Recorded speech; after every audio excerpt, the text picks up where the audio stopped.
Amen.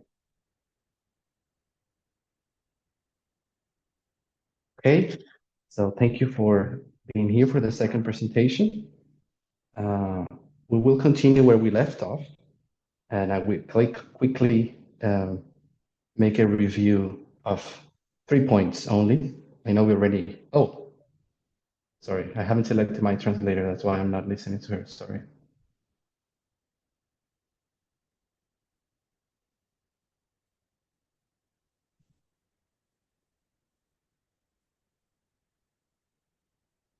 Just a second. Okay. Can you speak again? See if I hear you.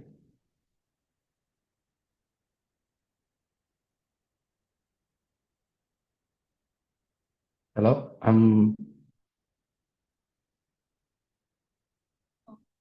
You hear me now? Sorry.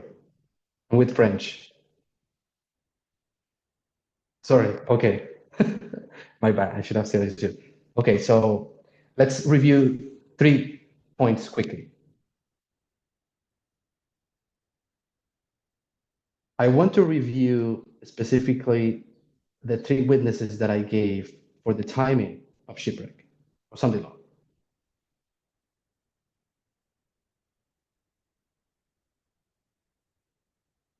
that. I, I said that the way I see it, Acts 27 is suggesting that it's 2025.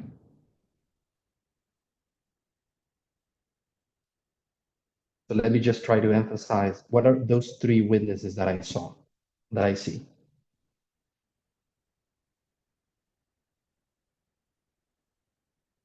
So the first witness, I would say it's a combination of verse 27 and 28.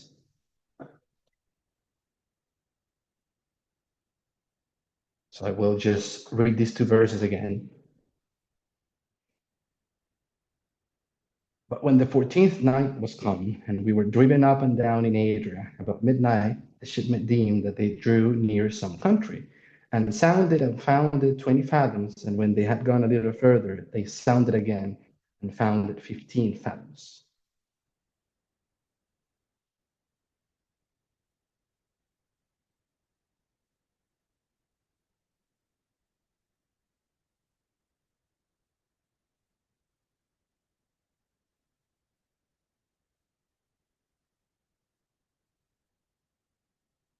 My suggestion is that we have clearly an element of time in these 2 verses.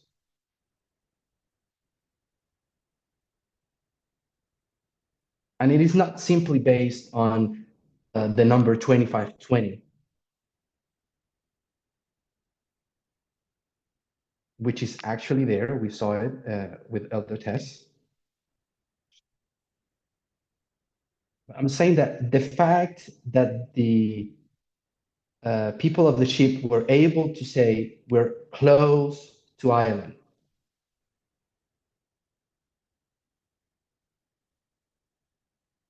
We are near to some land. Understanding land to be the end of the ship. I wanted to suggest that we need to find the institution calculating time. And obviously, the US institution cannot calculate time the way we do.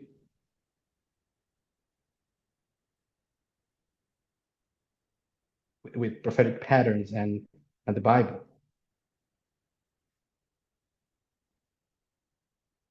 They calculate time through the election cycle or a presidency term.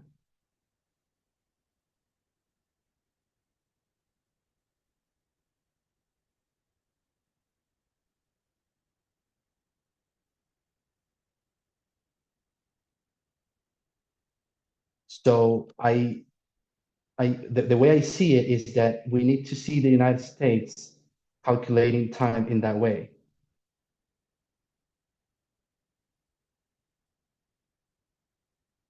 I could give several examples, but I just gave one from Hillary Clinton,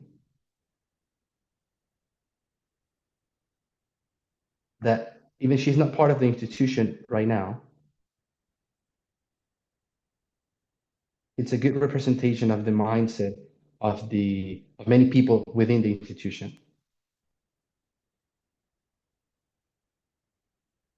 from both parties. She was asked, what would happen if Trump comes back again?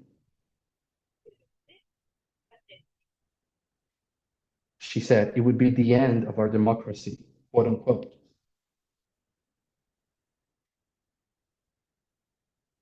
The question is, how is she, and I would argue the institution, so sure that if Trump comes back, it's the end?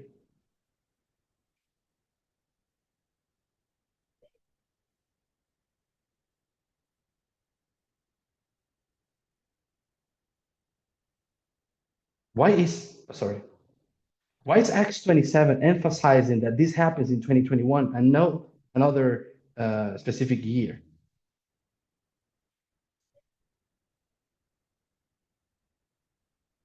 I would say that it's because of the unprecedented events that happened in January,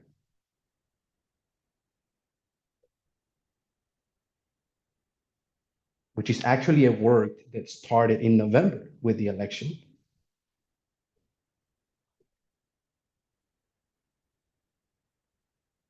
When Trump said he won the election without any evidence or proof. So him and his team fought for over 2 months up until January.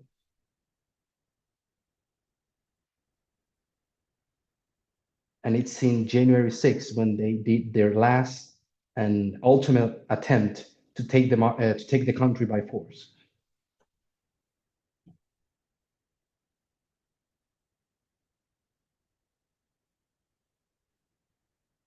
And so this is what I understand to be the rocks of verse 29 that we will read later.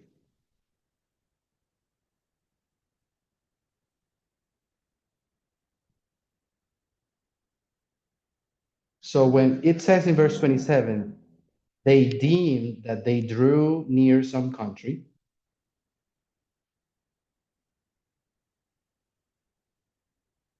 it has to be that the institution knows our end is very close.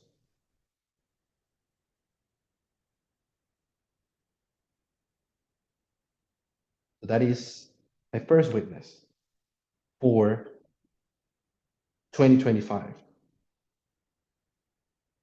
Because if you calculate that they are standing in January 2021,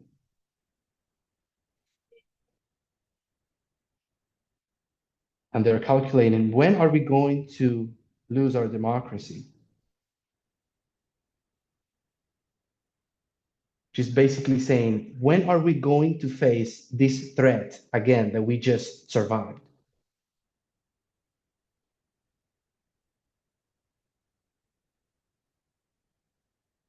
I would say January 2025. So then we have the fathoms. And I suggested that it is a symbolic representation of the speed of the ship.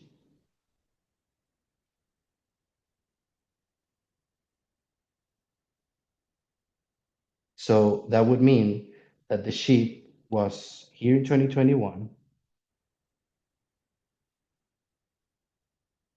and we're going to say that they symbolically are determining how far it's shipwreck.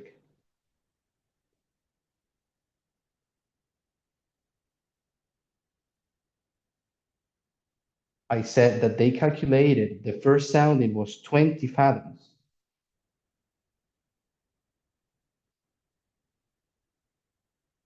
And the second returned 15. And the difference between 20 to 15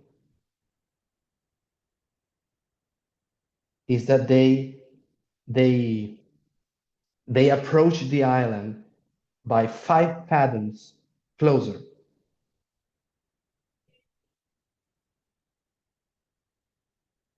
Then we take the number 5, which is the rate of or the velocity of the ship.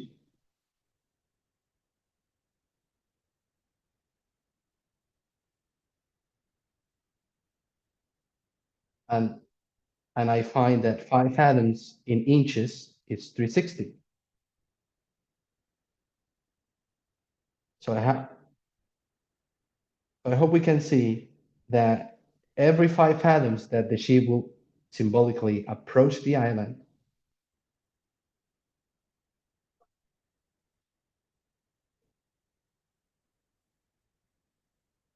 it's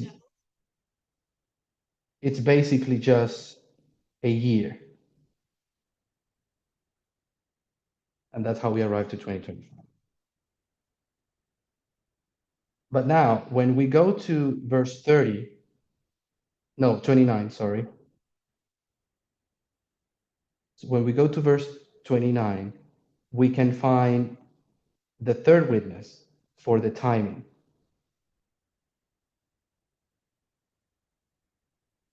So it says, then fearing lest we should have fallen upon the rocks, they cast 4 anchors out of the stern, which is the back of the ship, and wished for the day.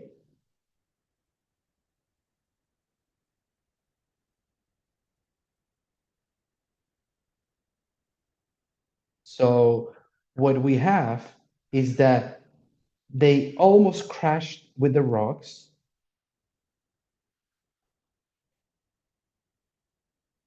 which is represented by the events of January 6th. They almost crashed the country. We now need to find what is the 4 anchors that stopped the ship from crashing in 2021.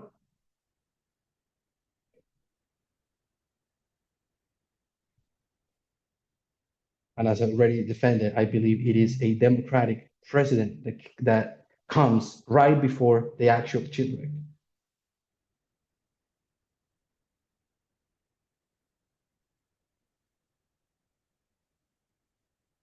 And the logic is simple. Those anchors were dropped in January. When we jump to verse 40, as I showed you later, I told you that 41 is Sunday law. In order to go to Sunday law, 40 says, and when they had taken up the anchors. So you can go read in your own time. Those anchors are these ones.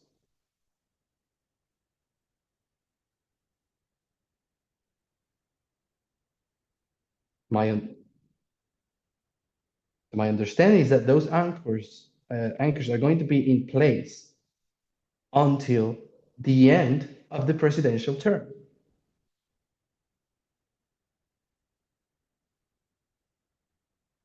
which we know would be in January of 2025. So it is my personal opinion based on my interpretation of Acts 27 that the institution of the United States as of today is still anchored.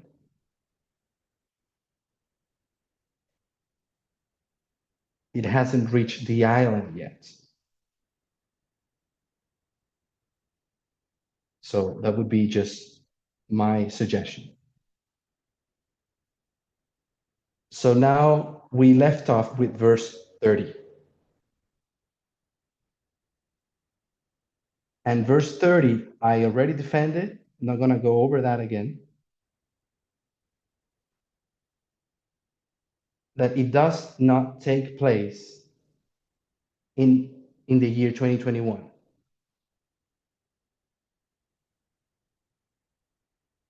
It's part of a different portion of the story.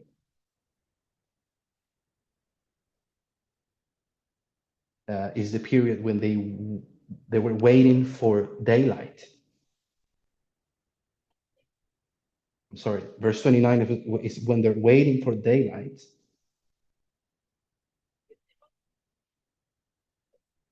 And in 30, as we read with Ellen White as well, is when the break of day begun, the first lights of the day. And that's the moment when the sailors are going to try to flee the ship. And I contrasted how different they are from before when they were accomplishing all the duties.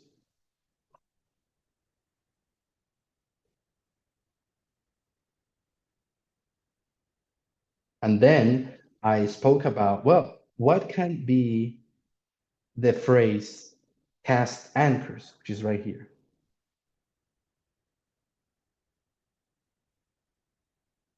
Because it is also mentioned in 29.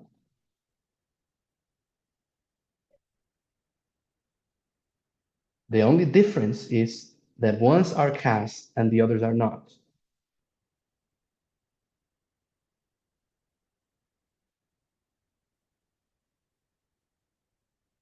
So I propose that, sorry, I propose that casting anchors means to certify a president,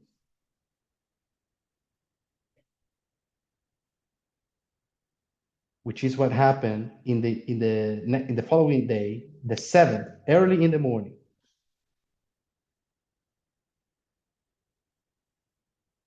It was supposed to happen the 6th, but because of the breach of the Capitol, they couldn't.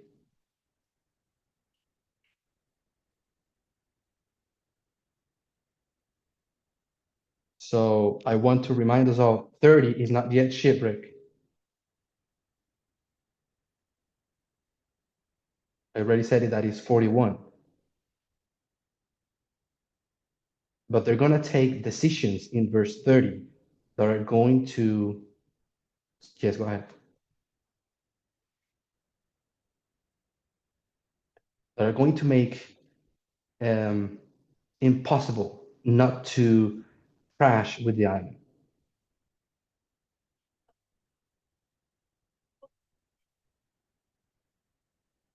Yeah, that's what I want to say. Inevitable. It's going to be inevitable to crash with the island. I'm going to explain that later. So if we understand that verse 30 means the certification, I would say that, well, it's actually already set up. It's going to be January 6th, 2025.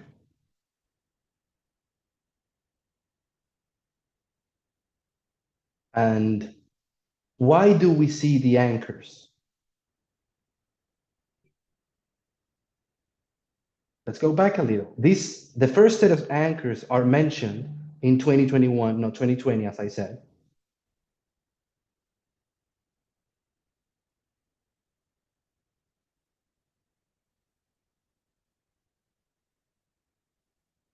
And that is because casting of the anchors is not the election when you elect the president.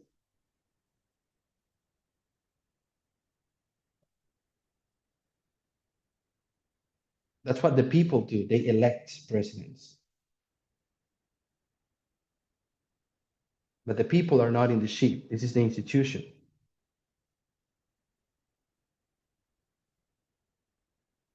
It is the work of the sailors to cast the anchors, which I want to suggest is Congress. So Congress would be what the Bible calls as the shipment.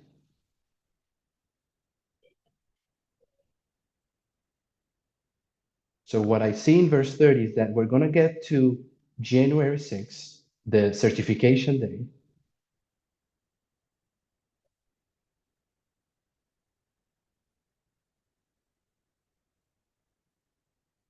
And the reason why anchors are mentioned, it's because she won the election.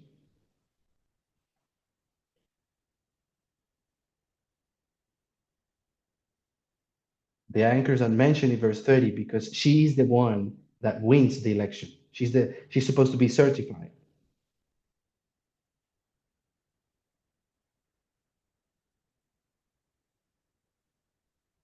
Those anchors will never be cast according to verse 30.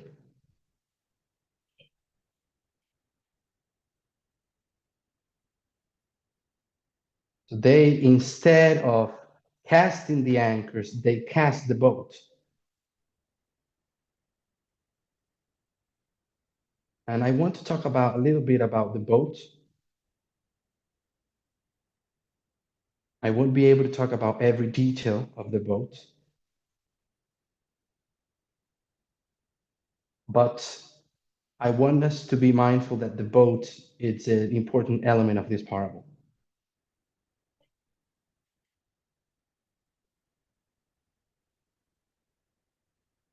So if you could come with me to Acts 27:14.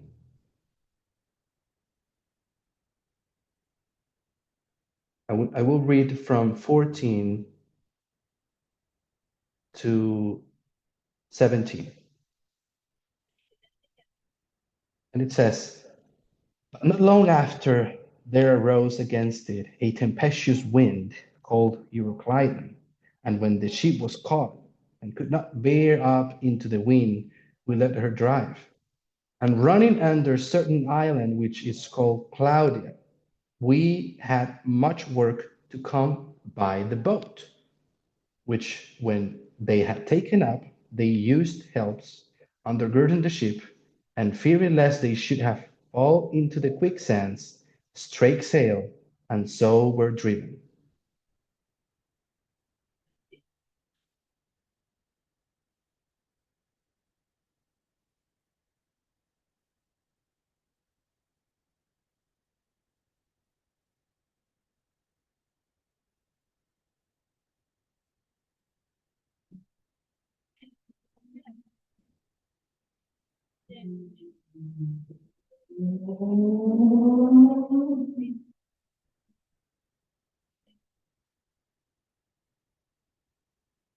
So here we see that they this ship has actually crashed almost 2 times.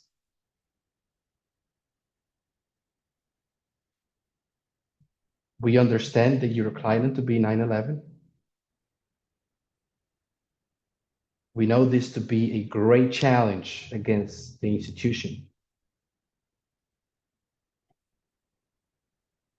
And well, they took several measurements in order to several measures in order to survive this storm.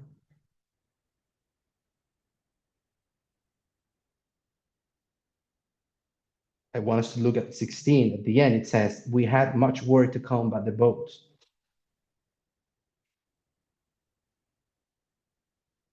This means that they need the boat in. Yes, they needed to come by the boat. They needed to save it, essentially. So I want us to read a quote of Ellen White regarding this moment in history.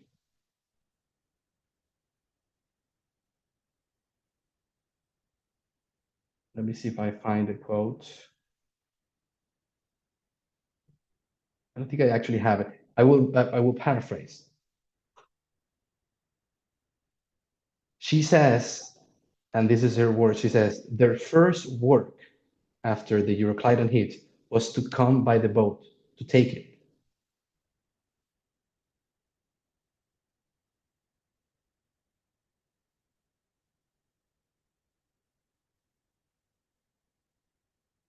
And she said that the boat was so important because it would be their last hope if something was to happen to the ship.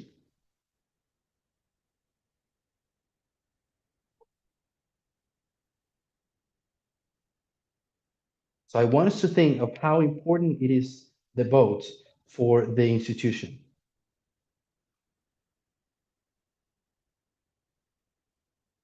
But they're going to lose it in verse 30.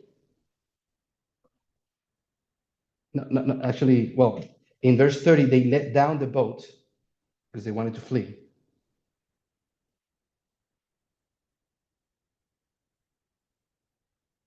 But when we read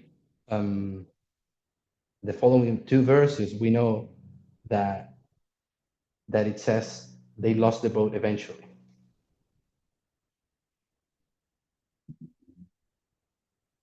Paul said to the centurion and to the soldiers, except these abide in the ship, ye cannot be saved. Then the soldiers cut off the ropes of the boat and let her fall off.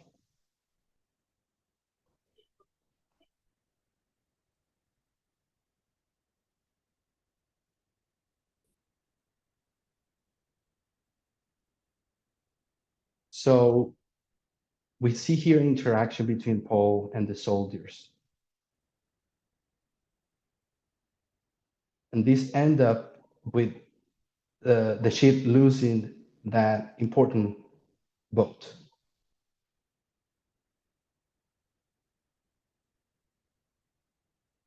So I wanted to think of the implications of losing the boat based on this chapter.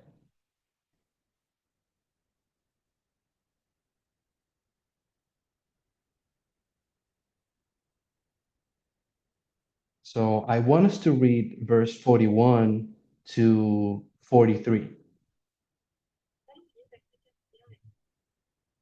Um, this is the moment right after shipwreck. Well, in fact, 41 is shipwreck. Let's look at what happens in verse 42 and 43. It says, and the soldiers' counsel was to kill the prisoners, lest any of them should swim out and escape. But the centurion, willing to save Paul, kept them from their purpose and commanded that they which could swim should cast themselves first into the sea and get to land.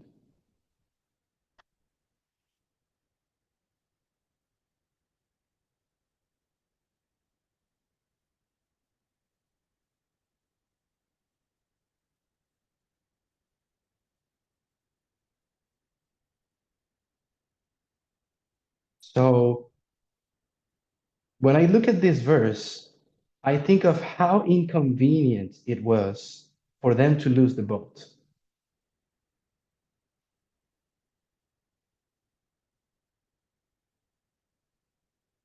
Ships are not supposed to be ran aground to the beach, to crash with islands.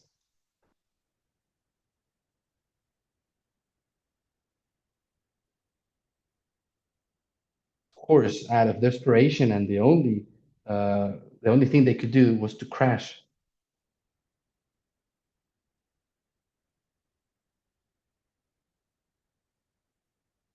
But what could have happened if the events of verse 30 didn't happen?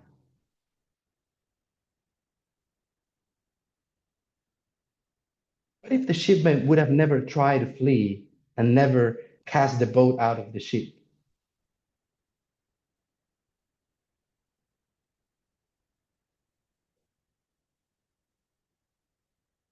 Then the soldiers, whoever they represent, they wouldn't have cut the ropes.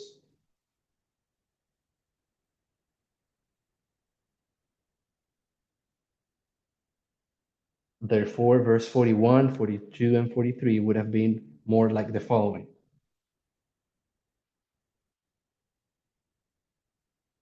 Actually, reading verse 40.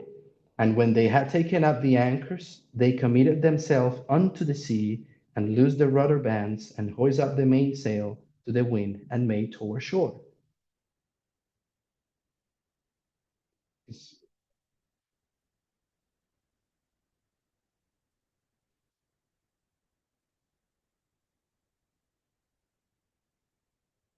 The ship would have stopped at a certain distance from the island.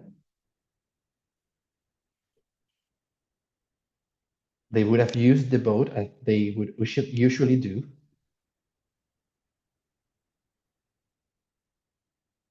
And everyone could have, come out of the ship onto the island safely.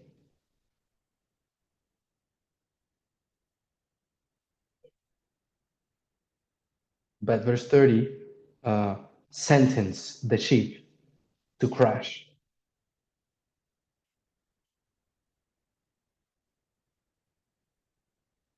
because they let down the boat.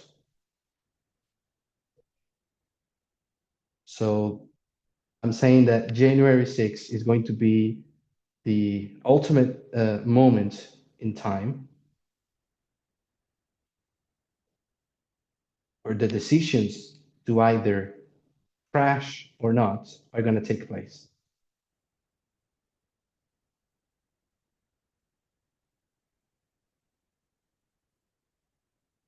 Okay. Um, I want to read a specific quote. Let me just find it.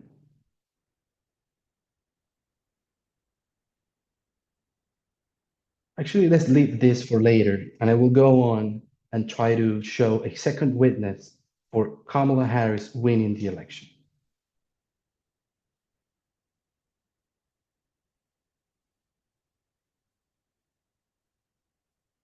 As I was considering this verse through this year, I've been thinking that it's very easy to at some point, just interpret whatever we want.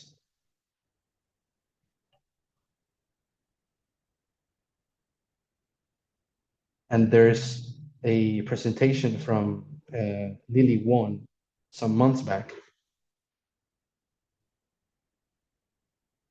She reminded us about how interpreting is not only a science, but also an art.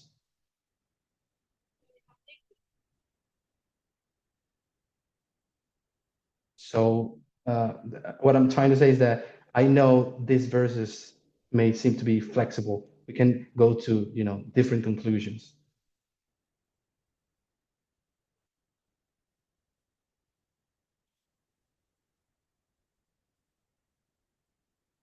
I decided to went on and try to find a second witness in the structure itself.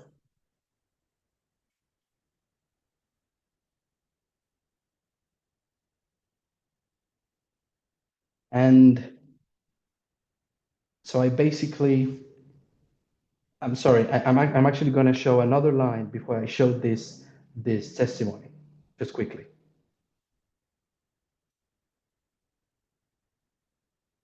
So I'm going to keep this here. Here's where we're going to give a second witness for Kamala winning the election, but not being certified.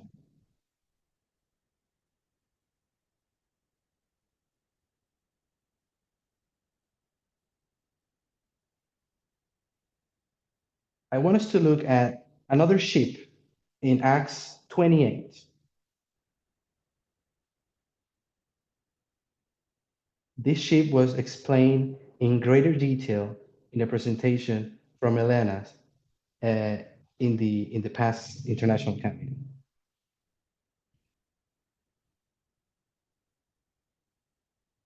So I would refer you to that in order to have a more thorough understanding of this line.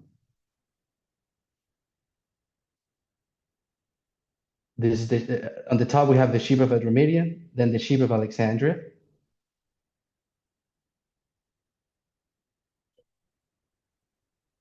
and I want us to consider that there's a third sheep in verse 28.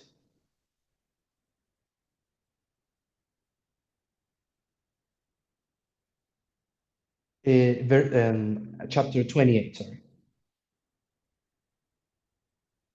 And we're going to read the three verses. It's 28, 11 to 13. It says, "And after 3 months, we departed in a ship of Alexandria, which had wintered in the isle, whose sign was Castor and Pollux. And landing at Syracuse, we tarried 3 days. And from thence we fetched a compass, and came to Rhegium. And after 1 day, the south wind blew, and we came the next day to Puteoli."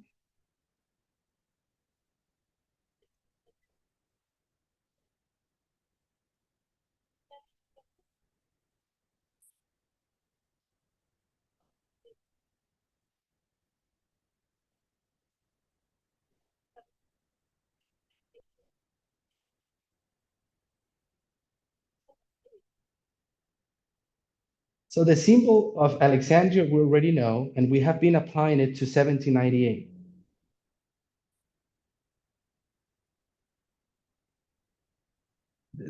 the start of the journey. So we're going to make no, this second ship from Alexandria to start from the same place.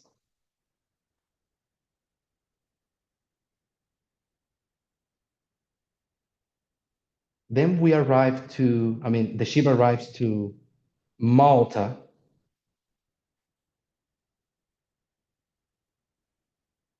In Malta is where Paul and the rest of the people are going to come into that ship.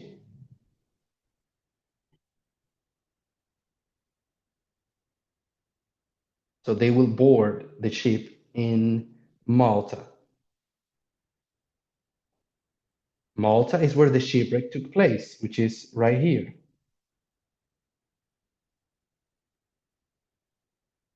I'm not reading all the verses. You can go on your time to read the context.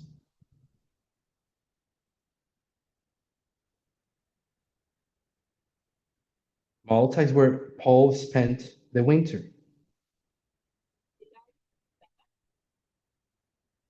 But also the ship spent the winter in Malta. There's a distinction between the ship of Alexandria and the previous one.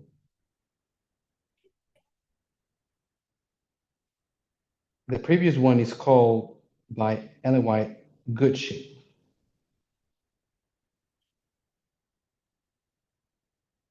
But if you read verse 11, this ship had a sign, Castor and Pollux.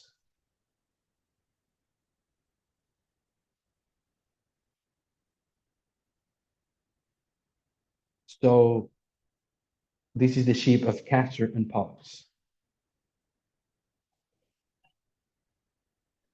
The word Malta means honey, which is a clear reference to us for the unsealing of the book of Daniel.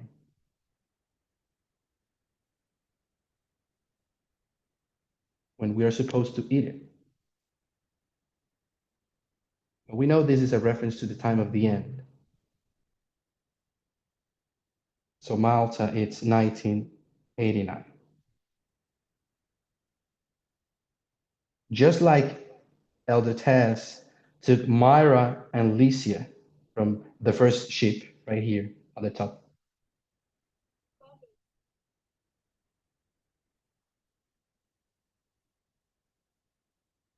And she transferred that symbol to 1844. Forgot to put the years here, 1863. We're also, I'm suggesting we can transfer Malta, which was the shipwreck, to 1989.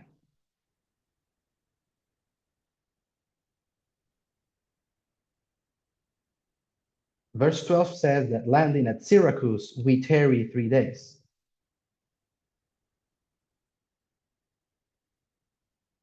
When you have time to check your notes, you would note that Sidon means tarry, to tarry.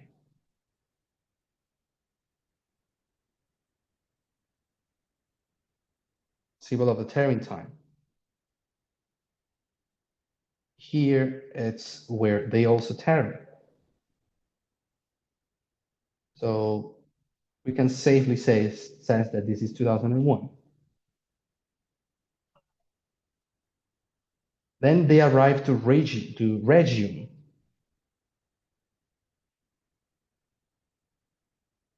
Here, the meaning of Regium, if you check your Strong's Concordance, means to breach, means breach.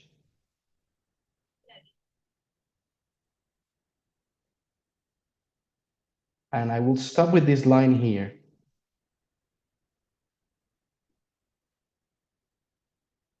More details, as I said, are in Elena's presentation.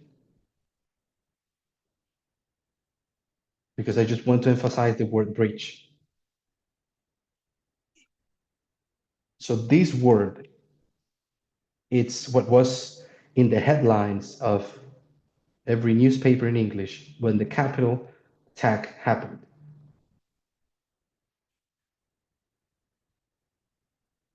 Because they breached into the Capitol. The Capitol was breached. So this is just to confirm that there's an emphasis made by this parable, the parable of the sheep, to the events of January 2021.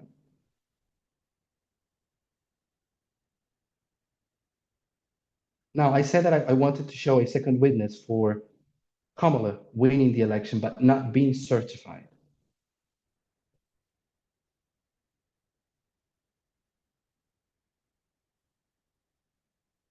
Just wanted to remind you all that this conclusion, I'm basing it in based on verse 30.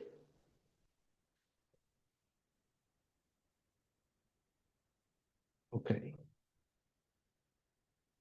So now let's go to, everything got moved, sorry.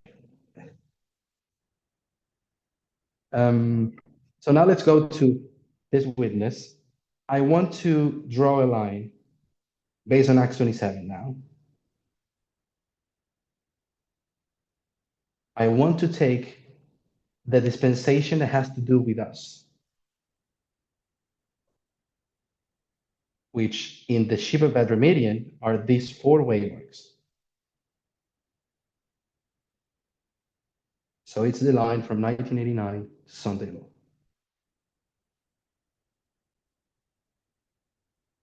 And if we place these waymarks, they would look like this. So we have 1989, 2001, 2021, and I'm suggesting 2025.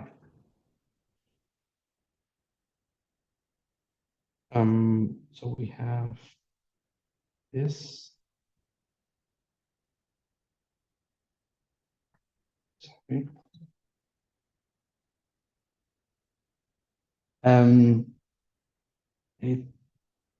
So I want us to think of what share in common these four waymarks. And one of the first things that I notice is that they are all years after an election.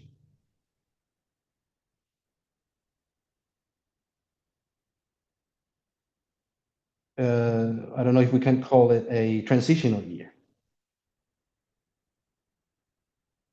This is where the election of 88 happened, the election of 2000, and 2020 and 2024. So I would like to say that all of these waymarks are preceded by an election.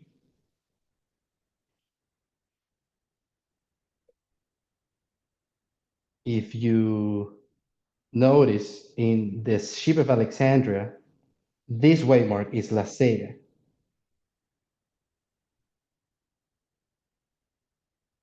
In a port called Fair Havens. So Fair Havens will be a good place.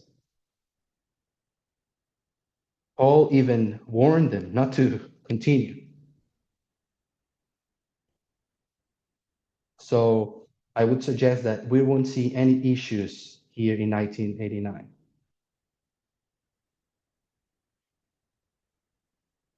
So another thing that we can notice about this four waymarks is that they're all elections, or they're all years after the elections where a vice president run.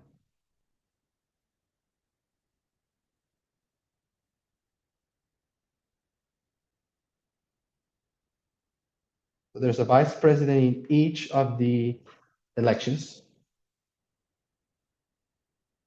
You can go check on your own time. It doesn't happen always. A second thing that I noticed is that the election of 1989, the vice president won the election. And if you go to 2020, the vice president also won an election. But when we look at 2001, we see a weird election. There's issues with this election. America was terribly divided throughout the year 2001. I cannot go to the details, but I will ask you to review this election.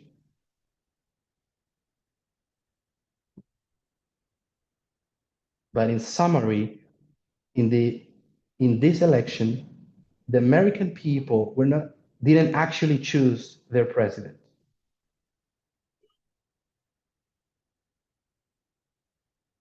I'm not talking about the electoral count. When we go to 2016, Donald Trump won the election fair and square.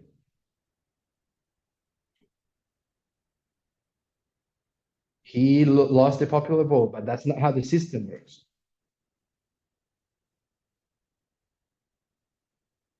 Yet in 2001, Al Gore was projected to win Florida.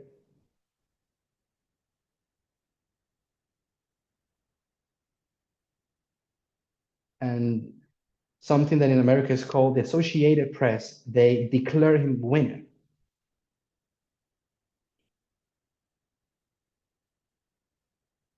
But a little later, they had to roll back and say that actually Bush won the election.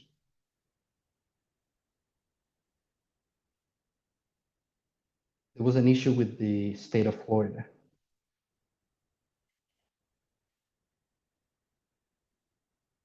Bottom line, Bush won Florida by 1,000 votes.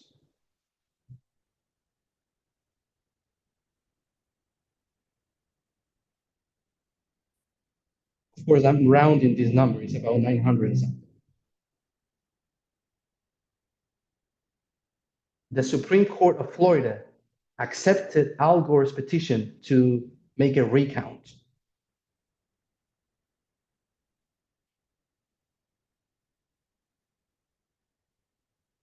And as the counting was going on, the votes from 1,000 dropped to 500.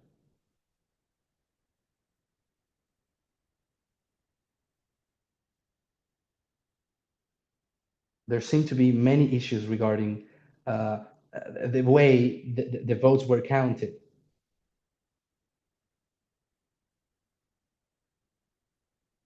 Al Gore was approaching Bush every day.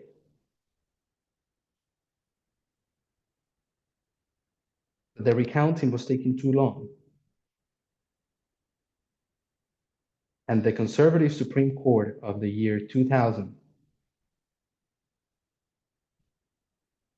decided that they needed to stop the recounting. And basically, no one could ever know for certain who won the election of Florida.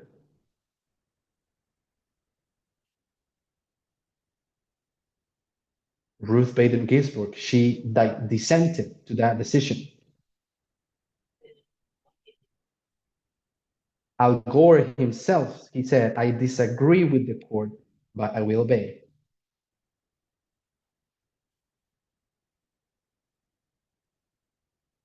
So we know that it was a very contested election.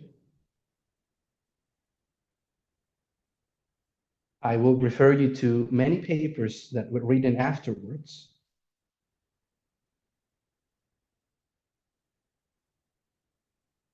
It was discovered that especially Black people were disfranchised in that election in Florida.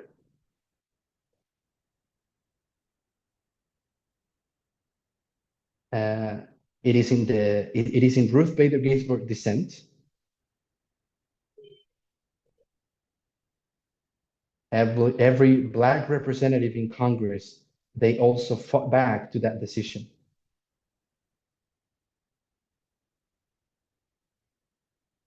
But my prophetic legitimacy to say that Al Gore actually won this election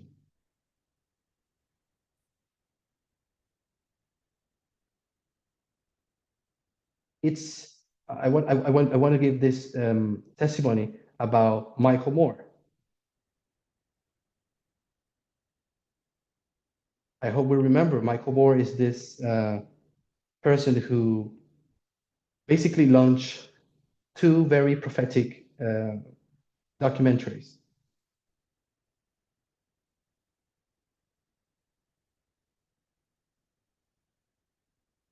Those documentaries have been placed on a line by Elder Tess back in 2020 in Uganda, I believe.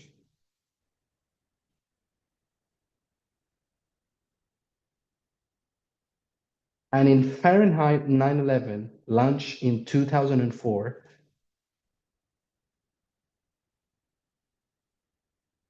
Michael Moore makes the case that Al Gore was basically stolen the election by the system.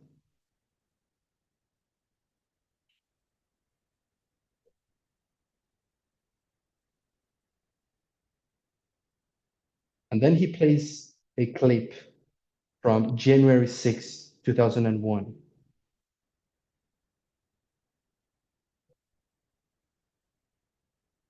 Because in January 6, Congress can overturn an election. They really can.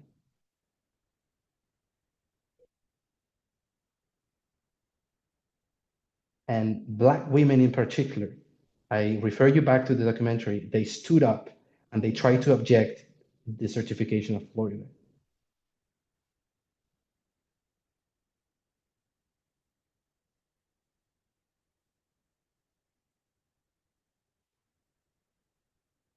But no senator wanted to sign the objection with them.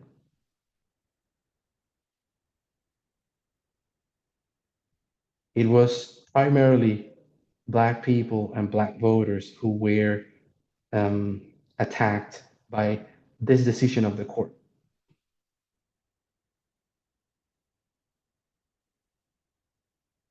So my point is, the year 2001 was won by Al Gore, but he was not certified in January 6th.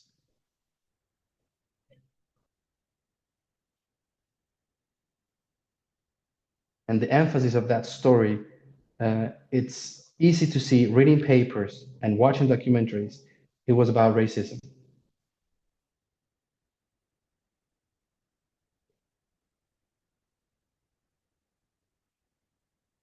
So I want now to show or to give a plausible conclusion of the year 2025.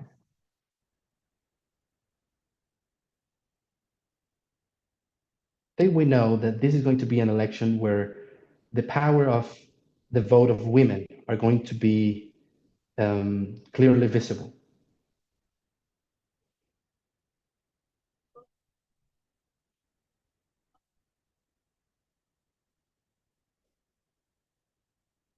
Because they are the ones that have been suffering the most from the decisions taken both by Trump and the court in the past years.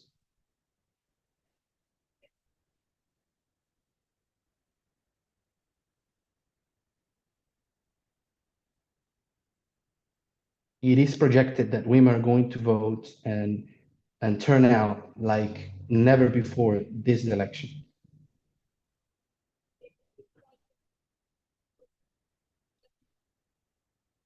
But when we arrive to January 6th again, so allow me to say that all of these waymarks are about a certification.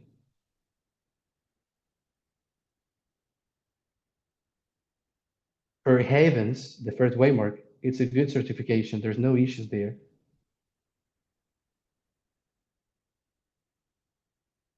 The certification of the year 2001 was a really messy certification, and they should have, let's say, stopped Bush from becoming president.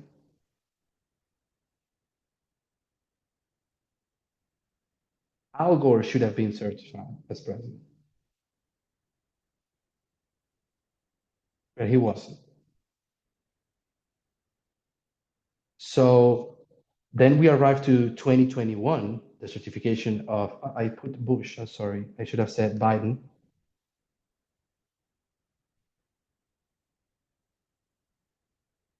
Vice President Obama. And even though this certification was probably one of the most difficult ones, the decision was correct and the right president was certified.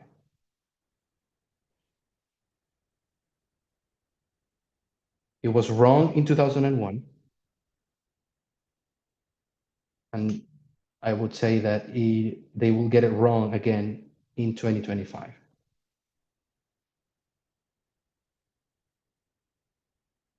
When Kamala should be certified. And the issue right now at this moment is not going to be racism specifically. It's going to be, yeah, it's going to be gender.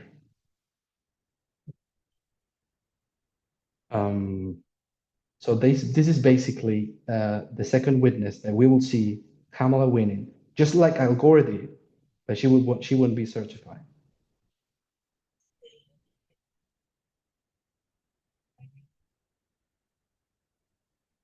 And what else can we say? How can we be sure about this?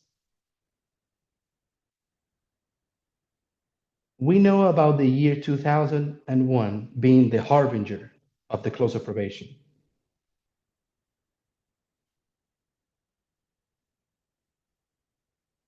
Well, we need to remember that the close of probation is in Daniel 12:1.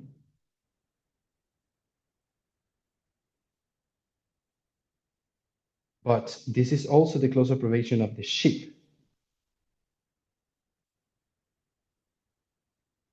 So I think we can expect to see the fulfillment of the harbinger of 2001 in 2025.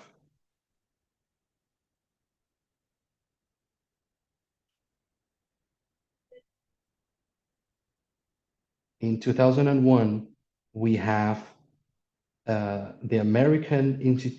the US institution committing essentially a terrible crime.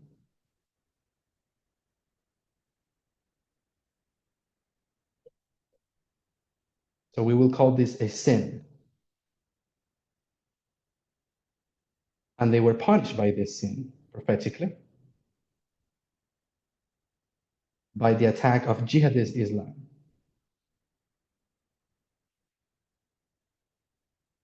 I can see evidence that if Kamala it's robbed the election by the system,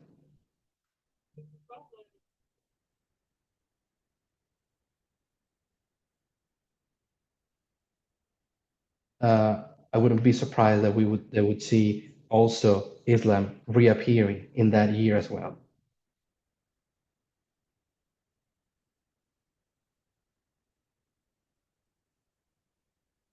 So this is the pattern, a pattern that I wanted to show regarding the the, the, um, the five waymarks. So it should be radical Islam. I want to now read I want to read two quotes. We could read many quotes.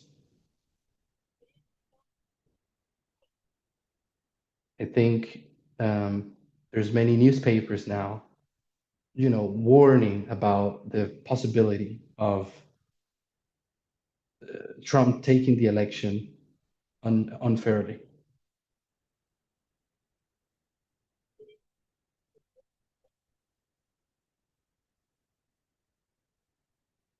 For translators, I'm going to read in quote 29, the loser triad.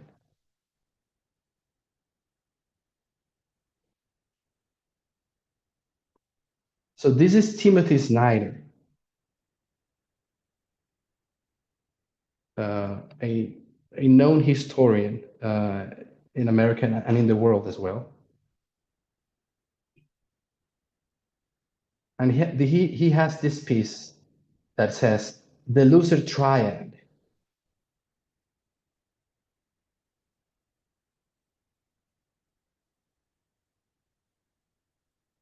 And he says the following. I will read, yeah, we'll read to such a point, then I stop. So it says, we have seen this show before. We know what Trump losing looks like. Three Trumpian actions are predictable. We know them from the last election. You can go.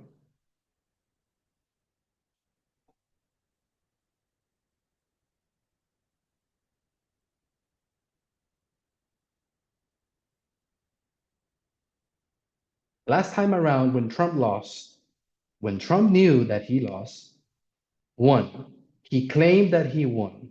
Two, filed lawsuits. Three, encourage violence.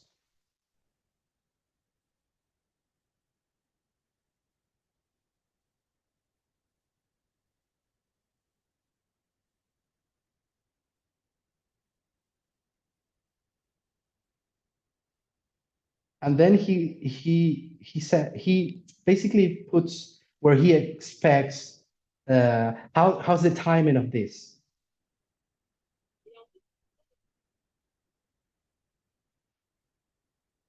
When he claimed that he won, he did it in November. Timothy Snyder expects this to happen also in November. The filed lawsuits, he expects them in November through December.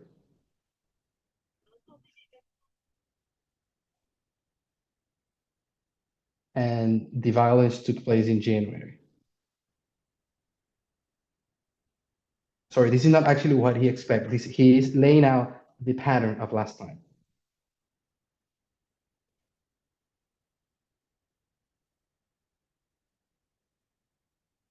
November, he claimed he won. November and December, he filed lawsuits. And it was in January when he encouraged violence. He continues and says, he did these three things because he lost. They comprise the loser triad.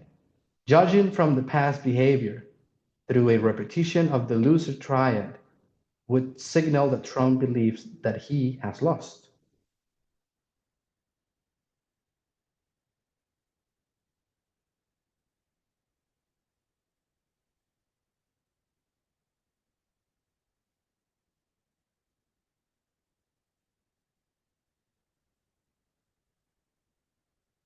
In 2024, though, the sequence will be different. Allies of Trump have already filed dozens of lawsuits. Pro Trump violence is likely to begin around election day rather than in January, but the timing of Trump's claiming victory will be likely the same, shortly after election, but before the outcome has been confirmed.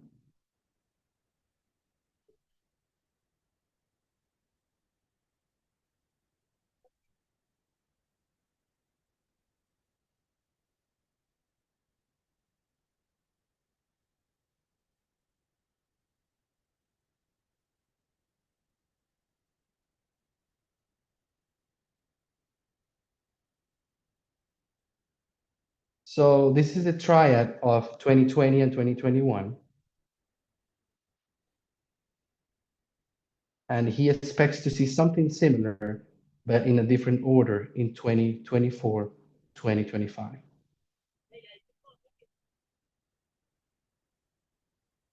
And he says, this, as I said, this time around, the three actions will likely come in the following sequence. Trump, 2024 lucid triad will be, yeah, go ahead.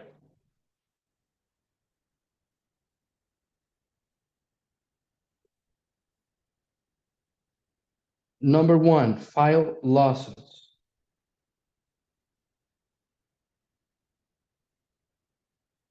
already happened even before election. This is real. He's already filing lawsuits.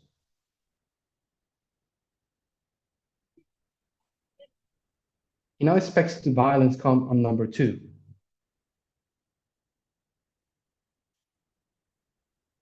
He says around election day, most likely.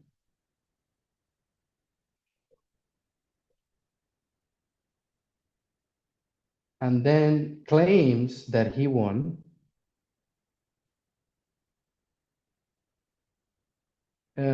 shortly after election day.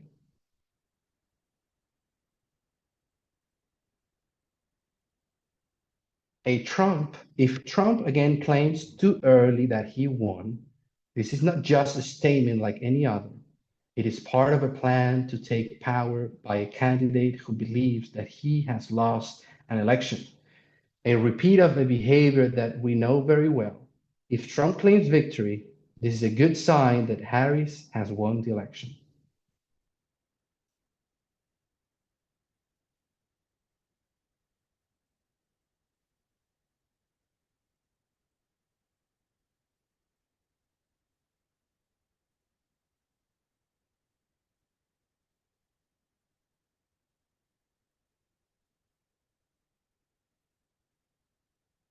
Now we're going to read short paragraphs from another article, also from Timothy Snyder.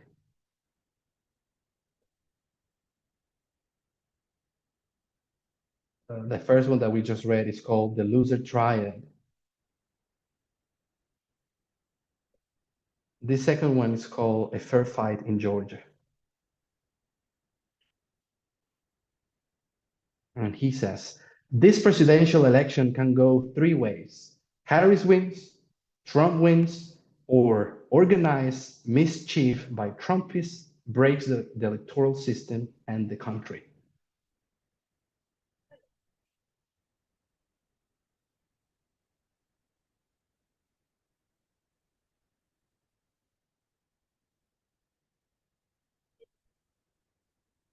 In December and January, we could see all three branches of the federal government discredited. Congress, by choosing someone who actually lost. The presidency, by uncertainty about who should hold the office. The Supreme Court, by issuing a ruling that is political. How then does the republic go on?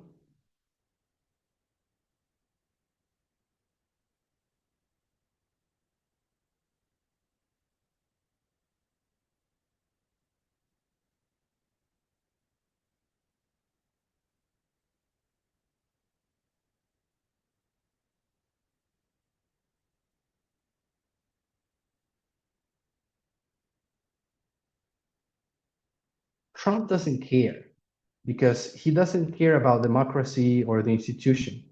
But if it comes to powers thanks to the breakers, the system itself, the country itself can end up broken.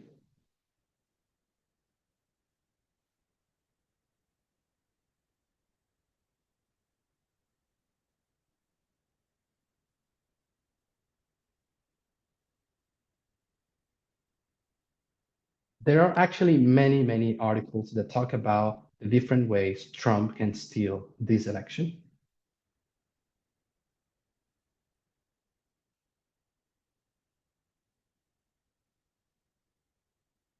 I will share later some of the ones that I have read and I really like them.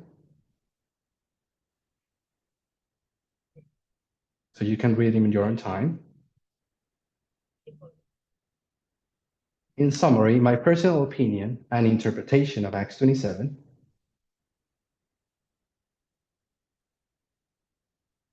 is that it'll be clear for the people in the right side of the issue to see who actually won the election.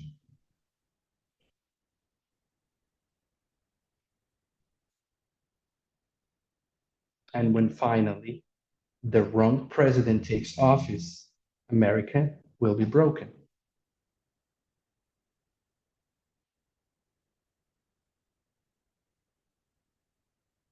I already gave the example of the years 2000 and 2001,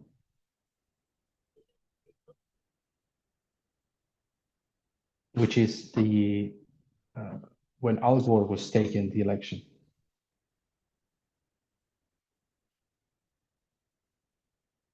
Um, but I would advise any of you who are interested to review two other elections. One was the election of the year 1824, which certification took place in 25, and basically the wrong president was certified. That is the year. So this is the 2 years. I will also refer you to a year that has been talked about recently by some people.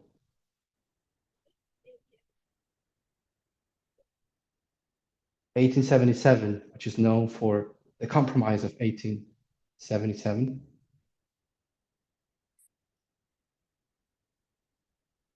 which is the election, which is the year of the certification after the election of 1876.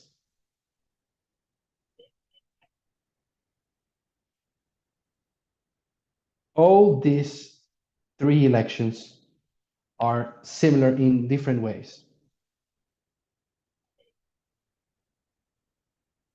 So I only talked about 2001,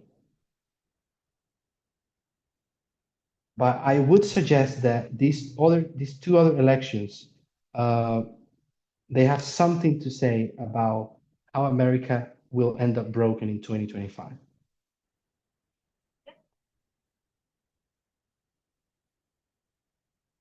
One took place 200 years ago. The other one, I think, is 148 years ago, and 2001, basically 24 years ago.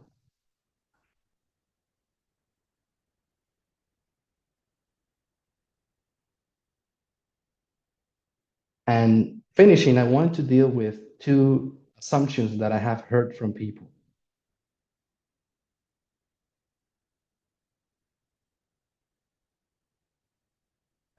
Someone told me that, not only one person, I have heard this several times, that we should not expect big, noisy events.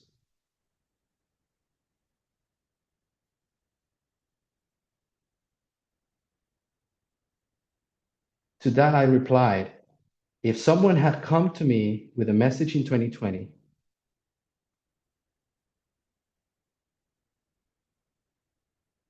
and told me that the agitation of the Sunday law, which is 2021,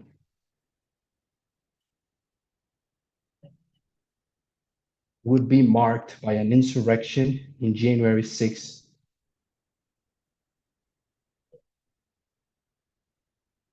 that they would break into the US Capitol,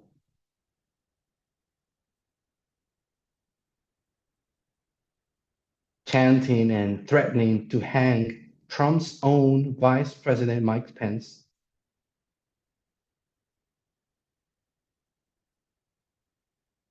and that they would actually stop the certification of Joe Biden, because they did.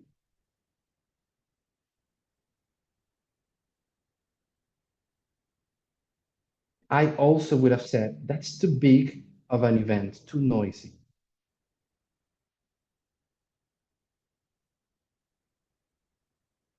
But now, afterwards, if that was the agitation of the Sunday law, I don't expect the Sunday law to be too different.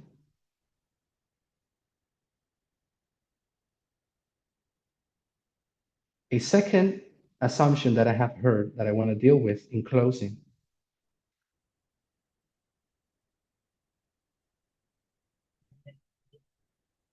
Some people have told me, how come Kamala is going to win the election Are you saying that the American people are going to get it right? They're going to do the right thing?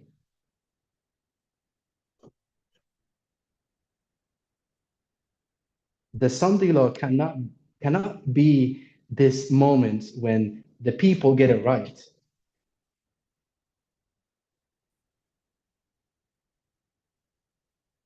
And to that I reply, this is the story of the sheep, the institution, and other people,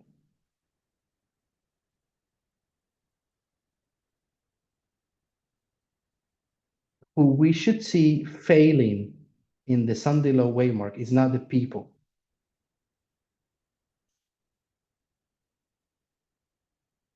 but the institution fails.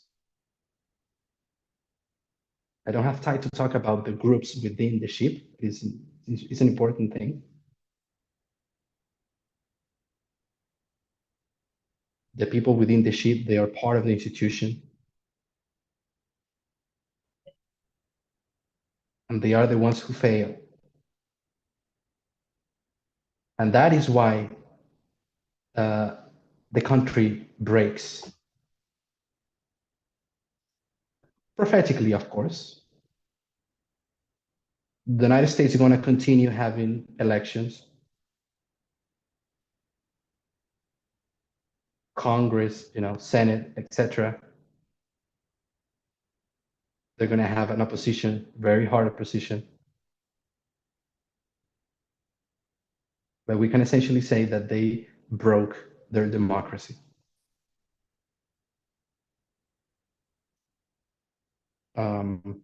I could stop now. I don't know if quick summary is needed. If no, I think we can go with the questions and answers later.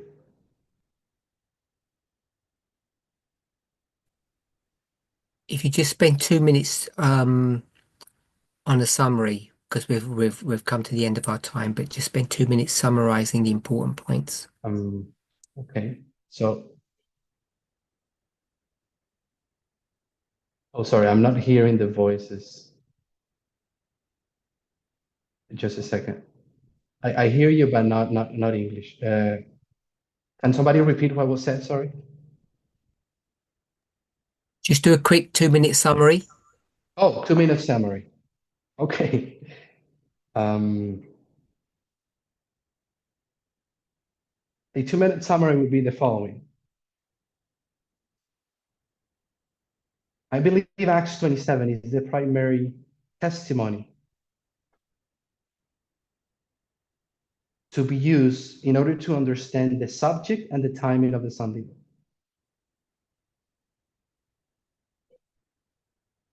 As I already said, the Sunday law is represented by shipwreck. That we know.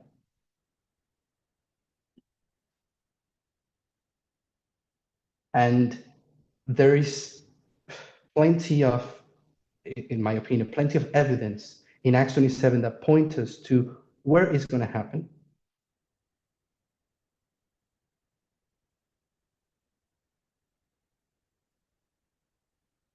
And what are going to be the controversies around it. I want to remind you that Caesarea is Boston, sorry, which is the same of Lasea on the line below. I want to argue this is Concord, 2001. Then Exeter, and the shut door. I'm not able to pinpoint what Exeter could be here because there's no Exeter after an Exeter.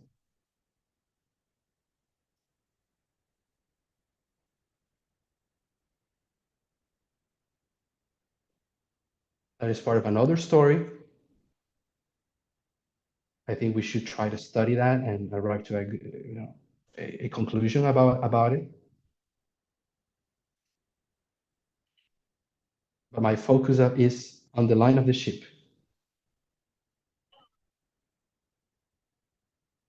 So finishing up, I believe the ship there's evidence that the ship is still anchored.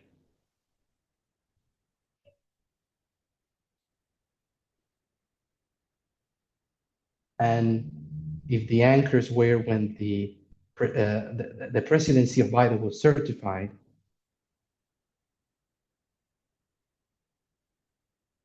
when they're taken up in verse 40, just before Sunday law, it has to be when the presidency ends. I don't know the timing of every detail, but I would say that Sunday law, it's around the 20th of January. But as I said before, I cannot repeat it. They lost the boat in verse 30, which is what sentenced the ship, finally.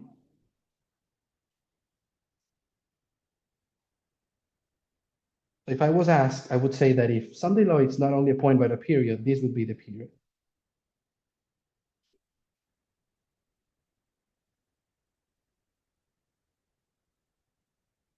So that's it. Let's have a word of prayer. Okay. Dear God, thank you for the opportunity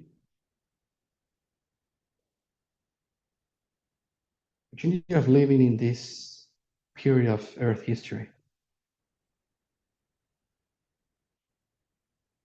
You know, it is a great responsibility.